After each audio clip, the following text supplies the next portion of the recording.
श्री स्वामी समर्थ भक्ती स्नेहसागर या यूट्यूब चॅनलमध्ये आपले स्वागत। जेवण झाल्यानंतर ताटात हात धुणे अशुभ का मानले जाते, त्यामागे काय आहे शास्त्र, तर जाणून घेऊयात। अन्न देणाऱ्या परमेश्वराचे, अन्न पिकवणाऱ्या बळीराजाचे आणि अन्न रांधून वाढणाऱ्या अन्नपूर्णेचे आभार मानायला विसरू नका। मित्रांनो, आपल्यापैकी बरेच जण हे जेवणानंतर ताटामध्ये हात धुतात, तर काही जण हे ताटामध्ये हात धुत नाहीत। तर आपल्या शास्त्रामध्ये ताटामध्ये हात धुणे हे अशुभ मानले गेलेले आहे। तर हे अशुभ का मानले गेलेले आहे याविषयी सविस्तर माहिती आपण जाणून घेणार आहोत। आपल्याकडे 16 संस्कारांमध्ये एक संस्कार आहे अन्नग्रहण संस्कार। हा संस्कार 5-6 महिन्याच्या शिशुवर केला जातो। तिथपासून पुढे आयुष्यभर या संस्काराचे पालन आपण करत असतो। जेवणाच्या सवयी, नियम आणि शिस्त याचा थेट संबंध आपल्या आरोग्याशी असतो। म्हणून चुकीच्या सवयी निदर्शनास आल्यावर त्या लगेच काढून टाकल्या पाहिजेत, जसे की जेवण झाल्यावर ताटात हात धुणे। बऱ्याच घरात जेवण झाल्यावर ताटात हात धुण्याची सवय असते। ही सवय अत्यंत चुकीची आहे आणि त्याला कोणताही शास्त्राधार नाही। उलट तसे करणे फारच ओंगळवाणे दिसते।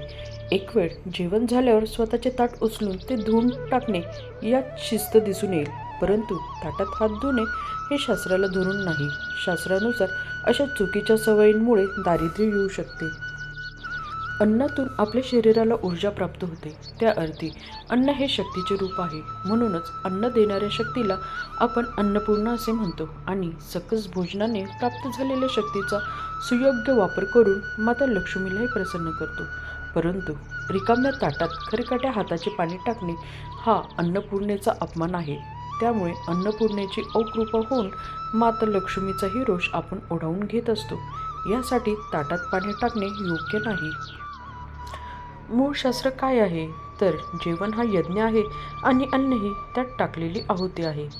अन्न हे पूर्ण ब्रह्म उदभरण नोहे, जानी जे यज्ञ कर्म असे आपण जेवणापूर्वीच्या श्लोकात म्हणतो। याचा अर्थ पोट भरावे म्हणून जेवत नाही, तर शरीराला ऊर्जा प्राप्त व्हावी म्हणून जेवतो। आपल्या पोटात जो अग्नी आहे त्यात अन्नाची आहुती टाकल्यानंतर जेवण पूर्ण झाल्यावर हा अग्नी शांत करण्यासाठी पळीभर पाणी हातात घेऊन आचमन करायचे असते आणि यज्ञाची पूर्तता झाली अशी त्यामागे भावना असते। तळ हातावर घेतलेले पाणी ईश्वराचे स्मरण करून प्राशन करायचे असते, त्यामुळे त्या पाण्याला तीर्थरूप प्राप्त होते आणि हे अन्न ज्या भगवंताच्या कृपेमुळे मिळाले त्याच्या स्मरणाने यज्ञाची सांगता होते। यासाठीच शास्त्र जाणून घेऊन मगच कृती करणे इष्ट ठरते, अन्यथा त्याचा उलट परिणाम भोगावा लागू शकतो। जेवतानाचे पण एकदम साधे सोपे नियम असतात, ते कुठले लक्षात ठेवावे बरं? जेवणापूर्वी आणि जेवण झाल्यावर देवाचे आभार माना। गरज असेल तेवढेच अन्न घ्या, ताटात अन्न वाया घालू नका। आपल्या ताटाबाहेर सांडलेले अन्न गोळा करून कचऱ्यात न टाकता चिमण्या कावळ्यांना घाला। जेवताना आसन घेऊन बसा, जमिनीवर थेट बसू नका। शक्य असल्यास बसायला कापडी आसन आणि ताटाखाली पाट किंवा चौरंग घ्यावा। त्यामुळे ताटाभोवती बारीक जीवाणू असल्यास ते ताटात प्रवेश करणार नाहीत। जेवताना मांडी घालून बसा, पलंगावर बसून जेवू नका। वृद्धांनी टेबल खुर्ची तर तरुणांनी भारतीय बैठक घालून सहभोजन करा। जेवताना अन्न सांडणार नाही याची काळजी घ्या। आपले उष्टे खरकटे अन्न दुसऱ्याला कोणाला उचलून न देता स्वतःच उचलून टाका। चालत फिरत जेवू नका, एका जागी शांत बसून चित्ताने जेवा। जेवताना बोलू नका, अप्रिय विषय काढू नका, वाद घालू नका, रडू नका। आनंदाने जेवणाचा आस्वाद घ्या। प्रत्येक घास चावून चावून खा, सावकाश जेवा। चमच्यांचा वापर करण्याऐवजी हाताने जेवा, त्यामुळे अन्नस्पर्श आणि अन्नरस यांची जाणीव समृद्ध होते।